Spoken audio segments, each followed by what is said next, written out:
Hi everyone, my name is Matt Relkin, but I'm better known as No Lonely Roads on Instagram. I've spent the last 2 decades seeking out and documenting Indigenous cultural sites, mostly focusing on rock imagery. My main goal for sharing these videos is to help educate and spread awareness of proper etiquette when visiting these sacred places. But I also just want to share the wonder and beauty of these irreplaceable national treasures. I'm no expert, nor am I a spokesman for Indigenous cultures. I'm just a dude who's become obsessed with rock imagery, and I'd like to share my adventures finding these sites with all of you.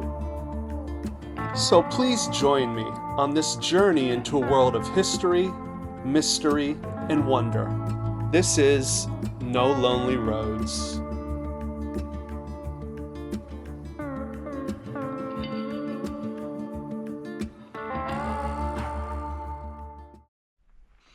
Hey there, Matt from No Lonely Roads. Just wanted to share some of my favorite rock imagery sites from this particular area that I'm driving through.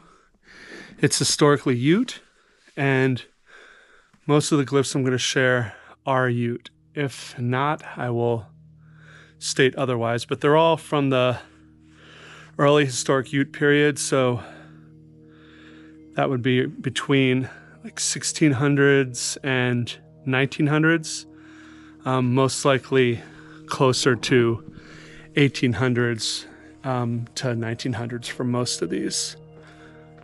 Alrighty, let's check something out right here. It's one of my favorite horses.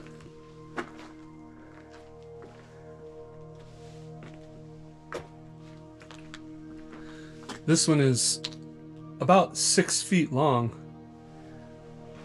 It's not life size, but it's a big glyph. It's got a little brand there.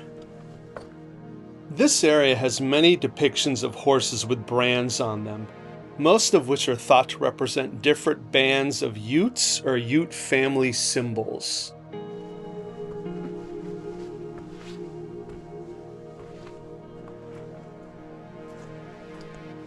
Then you have a few more. One has fallen off. It's probably under there. You can see another horse right here. This elongated body style is something you see quite a bit of with these historic Ute glyphs.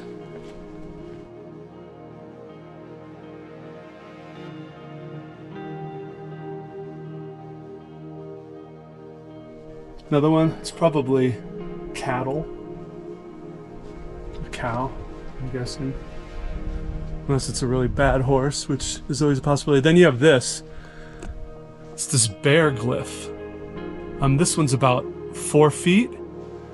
And I mean, it looks like it was kind of rubbed, but then you have the nose and the ear that are kind of pecked out, and maybe color was added to them. It's very faint.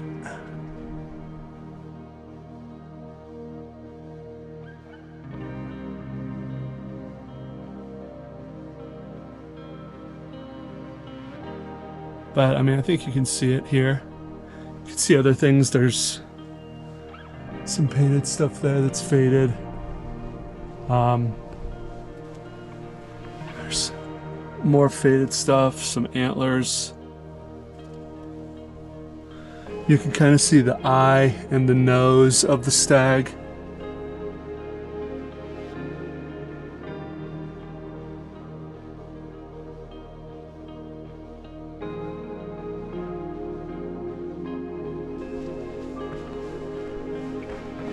Then on the front of this, there's some glyphs that are kind of hard to see, but have these horse and riders. I'd like to take a moment to talk about this fantastic petroglyph. There are some details here that you don't often see in images of riders on horseback. First off, we can see that the rider is holding reins in one hand, and then some kind of switch or lash that he's whipping the horse with. There's also this unpecked section that marks where the rider's leg would be over the horse's body. Finally, when we zoom in down at this foot, It actually looks like there was some kind of tiny spur pecked out. And they're really moving. I mean, look at the legs are straight forward and back. I mean, holding the reins with one hand and then using a switch in the other. There's another one over here. It's got some lichen over it. So, I mean, that right there shows you that these do have some age. There's another horse kind of standing there. It's too bad that these are so faded because they're really cool. They have so much action and just expression in them. Up there, you have a stag that's been shot up. That one bullet hole is huge. And that's really it for this one section. Again, some people don't find these historic glyphs as interesting. I do. I think they tell us quite a bit about the people who made them. They tell us a lot about, you know, European influence and about how they adopted the horse and really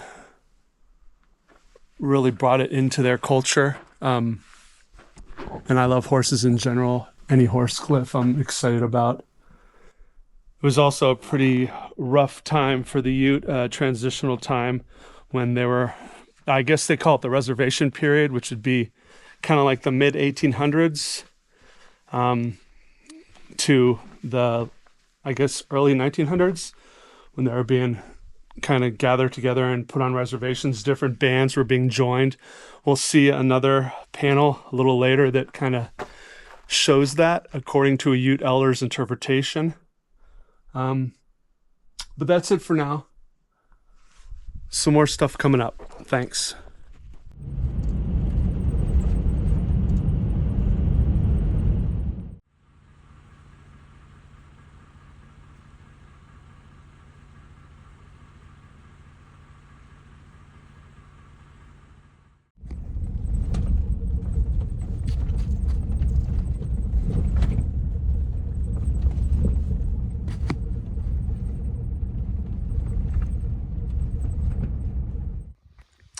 Now these are cool. I've never seen these before. I'm driving down a different way.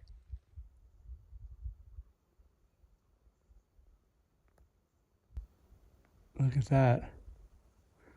Horned owl and then like an eagle.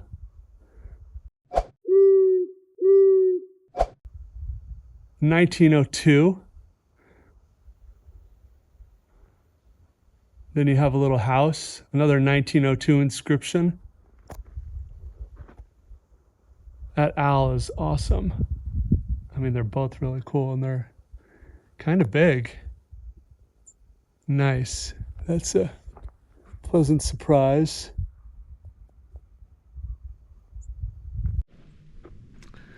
Now, there's still a chance that some of these glyphs we're looking at weren't made by indigenous folks. I mean, there's a lot of history in this area, early settlers, things of that nature. But with petroglyphs that are legit, and when I say legit, I mean made by people that traditionally make rock imagery, you can tell by the craftsmanship, by something that's been pecked out that doesn't look like it was made with a metal tool.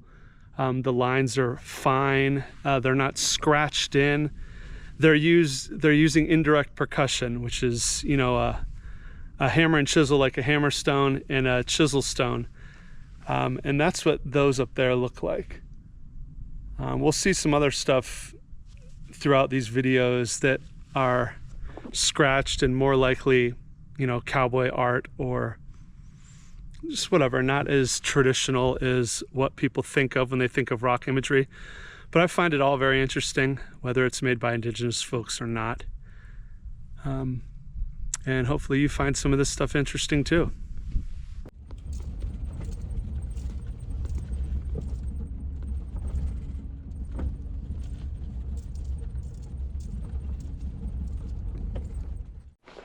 Cutting through this brush because I saw these walls, and check it out, another house. Though it may seem odd to see petroglyphs like this, It's important to remember the times that these images were made. Anglo pioneers began establishing permanent settlements in the mid-1800s. This would have been the first time most of the indigenous inhabitants of this area saw things like horse-drawn buggies, modern firearms, trains, and pioneer architecture. It makes sense that the concept of a house could inspire rock imagery, especially considering the Ute people were mostly living in wickiups at this time.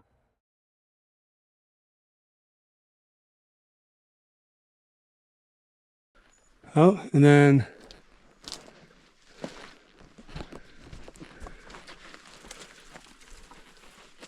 some kind of bird.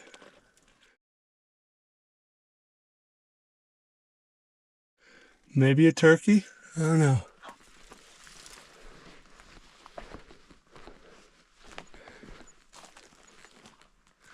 See what else we got.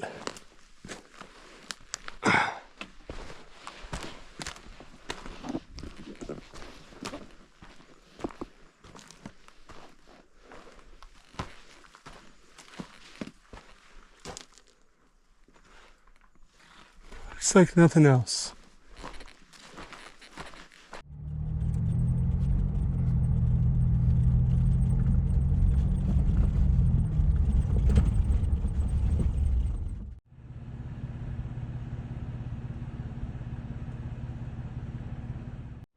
Okay, I spotted something from the road. This is not a panel I knew about before, and it looks pretty epic. I mean, it looked like there's a lot going on. Oh yeah. Oh wow. Check this out.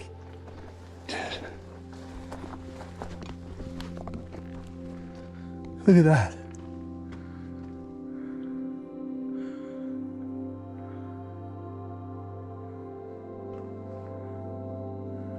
And this looks older than historic. This could be Puebloan, maybe. Get up close to it. Figure there.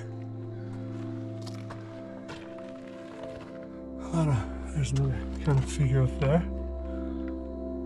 A lot of odd shapes. Sheep. I don't see any horse and riders.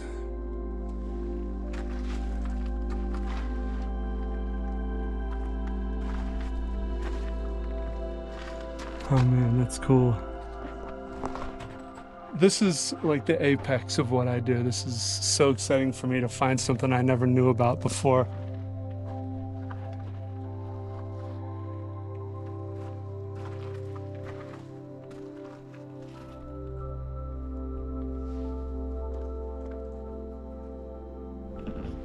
Here's some more stuff. Look at how old that is.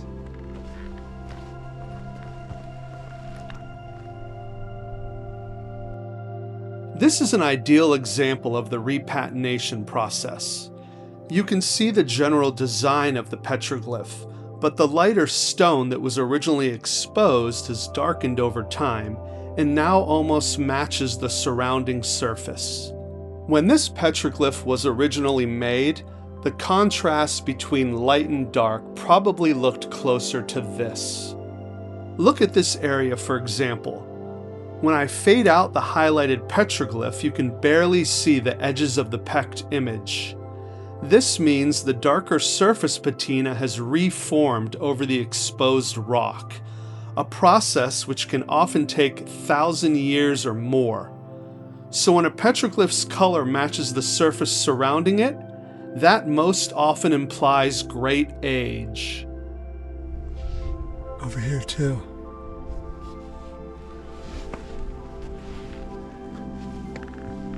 Have this line down here. This Kermit the Frog looking dude.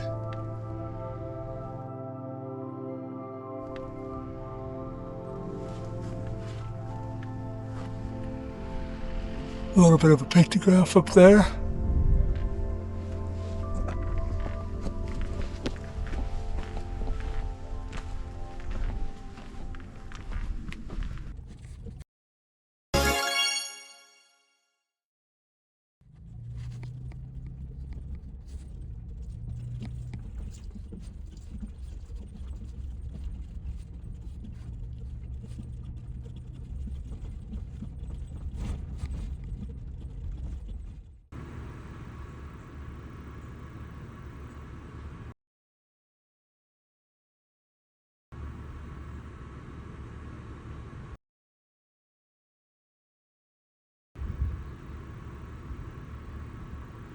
All right.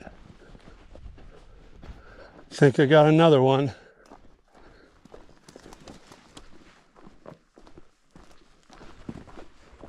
Oh, yeah. There's some stuff up there.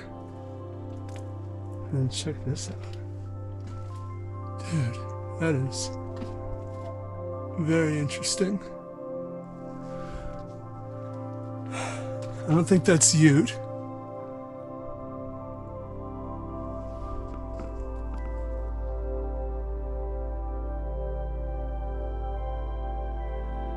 Weird, it almost looks like it's got necklaces around it.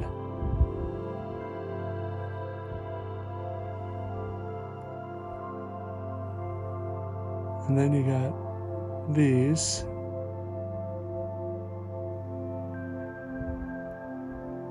Looks like more necklaces. Let's go back to this for a second. After reviewing the footage, I noticed these strange marks actually look like parts of a figure. You have the legs, some kind of belt or loincloth, a necklace, and then a face.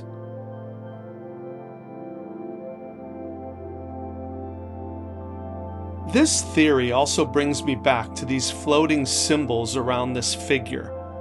I think they're also necklaces and loincloths. Found some cool stuff today, stuff that I was not aware of. So we're going to continue along this wall, see if we come across anything else other than cow shit.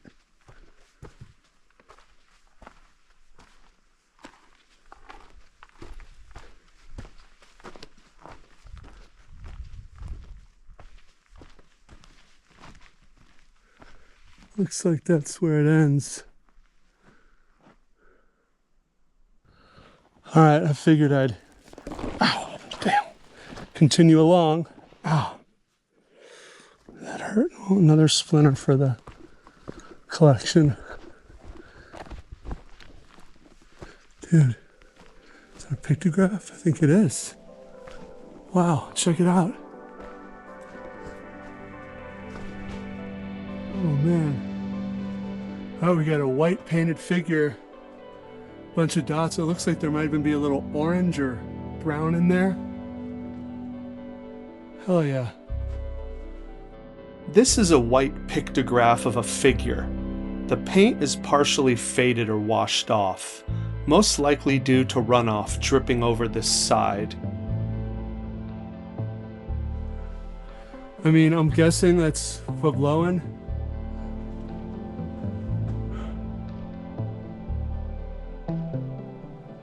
Anything else? That's awesome. Oh yeah, look, there's more. Dude, there's more painted stuff. We'll have to de-stretch that. It looks like there's a painted handprint up there.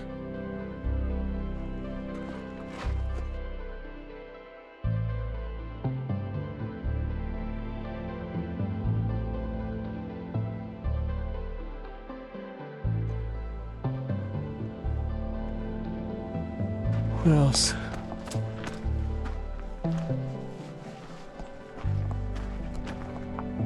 Some petroglyphs, some old ones.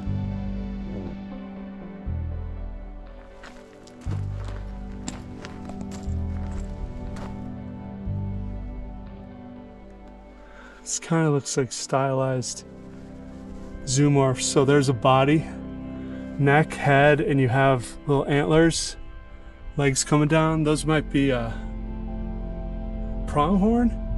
If they're a bighorn sheep, they would have curved. And there's another one with the little horns and body, tail. Figure there.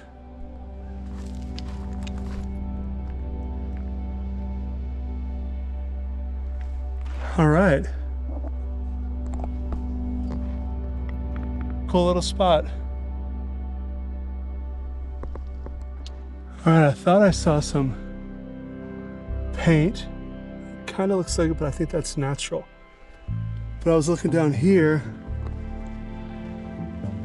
and you can see there's petroglyphs down here. They're faint. Then it looks like there's some paint on some of these rocks. But you can see these petroglyphs. See that? What sucks is the stuff that's low right here. This is all cow pasture. Cows rub up against this. Yeah, look.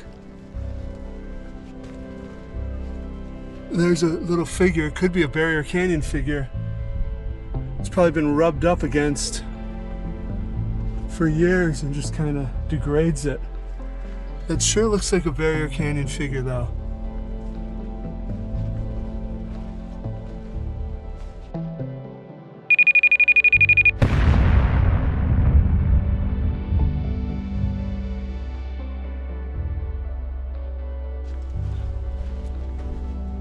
More paint. Faded, very faded. We got over here. Oh wow, okay. Now we have some more contemporary stuff.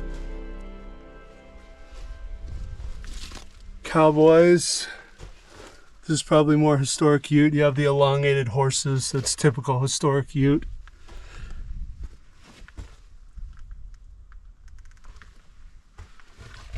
Stag.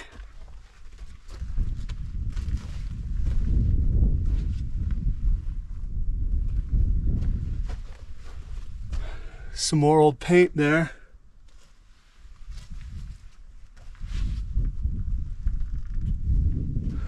Then this, there are petroglyphs here.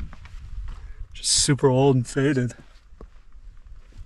Let's see if you can see this figure here. That's a little more newer. It's been refreshed.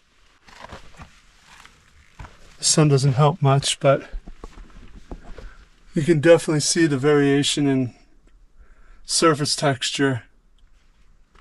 Old. Oh yeah, up there too. Check it out. You can see some petroglyphs up there.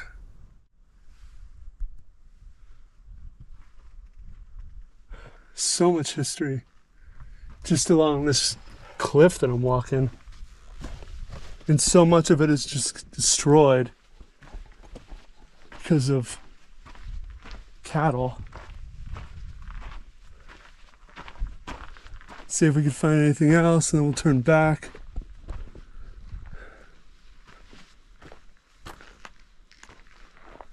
I don't really see much else right here.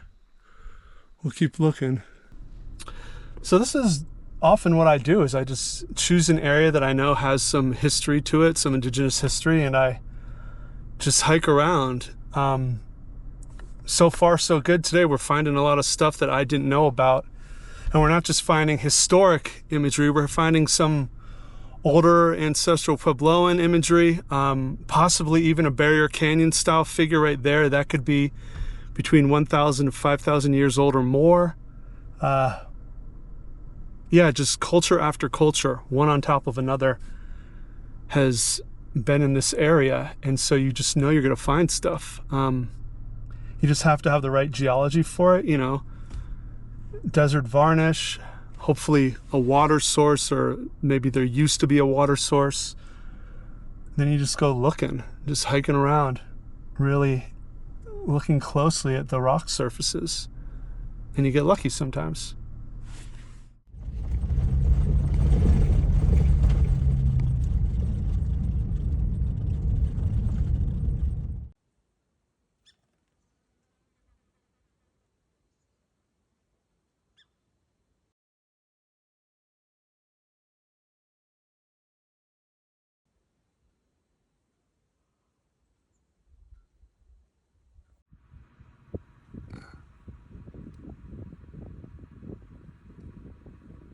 Marmot!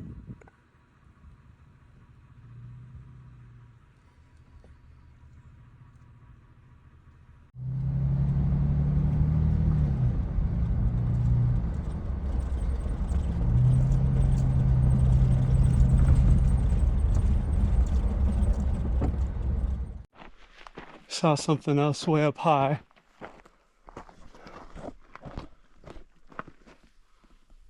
Up there, so we're gonna hike up to it.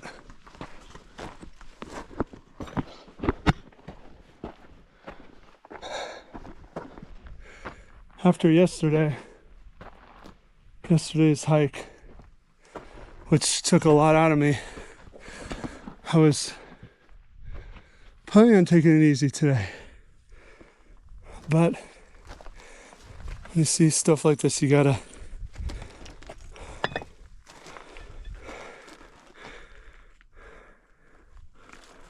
look at that.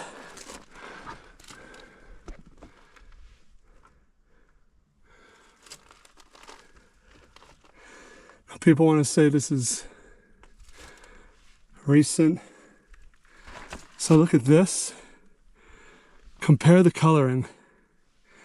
This was probably done within the last 50 years. Look at the color of the rock here. Sorry about my heavy breathing. But the darker the rock, the darker the exposed hard stone, usually the older it is. So I would say it's probably like early 1900s. It's beautiful. It's very well done. Look, you even have the braid coming down. I wonder if they were gonna do a whole headdress here and they just never finished. This would have taken a lot of work. I mean, this was probably done with metal tools. It's not a hammer stone and chisel stone, but they probably used a hammer and chisel to do it. Just metal. You can tell by some of the line work.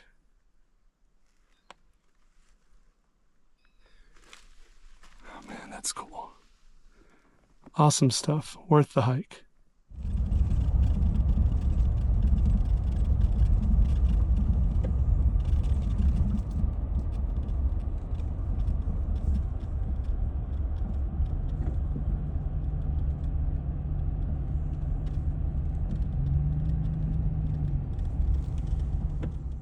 All right,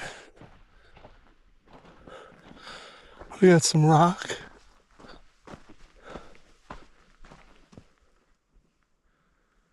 I don't see anything.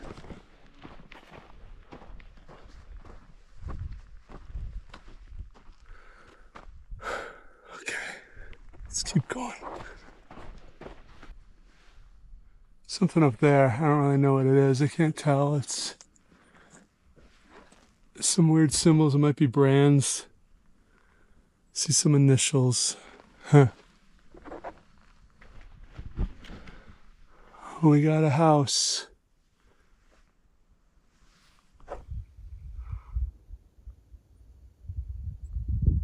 It's a nice house. Look at that. Fancy.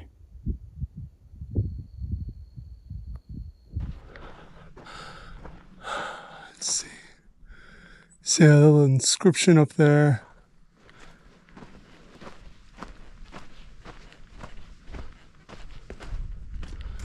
That's cool. There's a flower up there.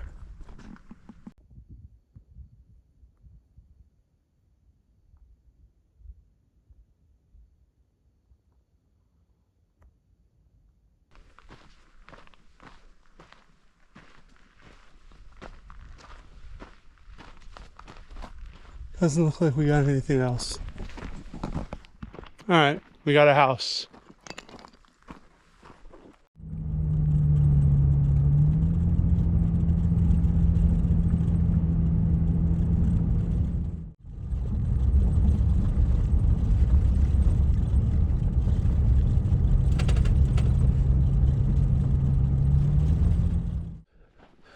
Checking another spot.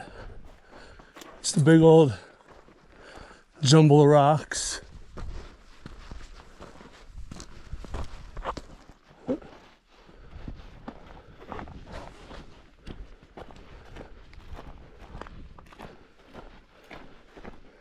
Even if we don't find anything, this is pretty cool landscape to be sniffing around.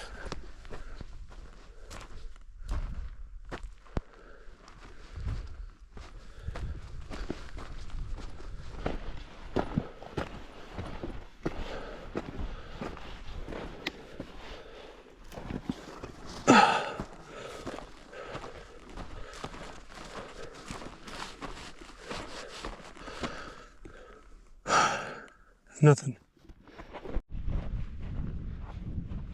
Still looking. Checking out all these boulders. Got a lot of patina, so that's good. Desert varnish. Hopefully something's got something carved on it.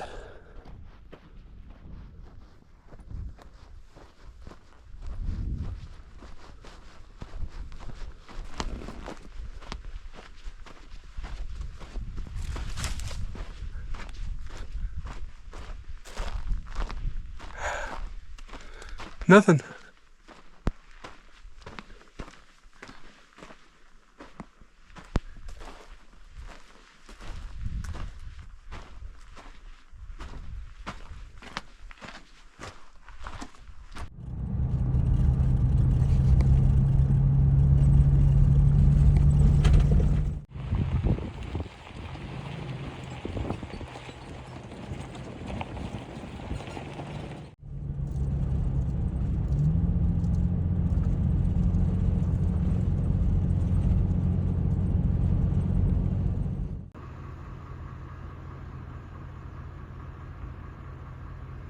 Check that out.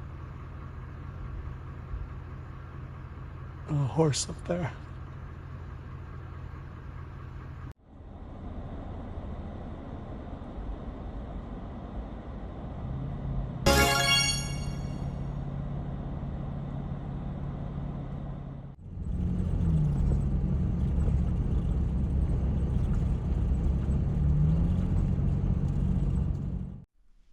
Hey, I'm going to take you to one of my favorite panels of any panel that I know of. But first, we'll just kind of see some more of these elongated Ute horses. Very slender. Got some more here.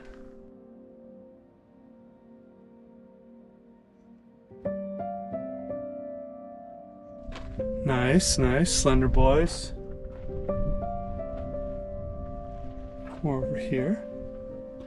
Now this next panel, the interpretation is from a Ute elder from a book that I read. So I'm not, coming up with this.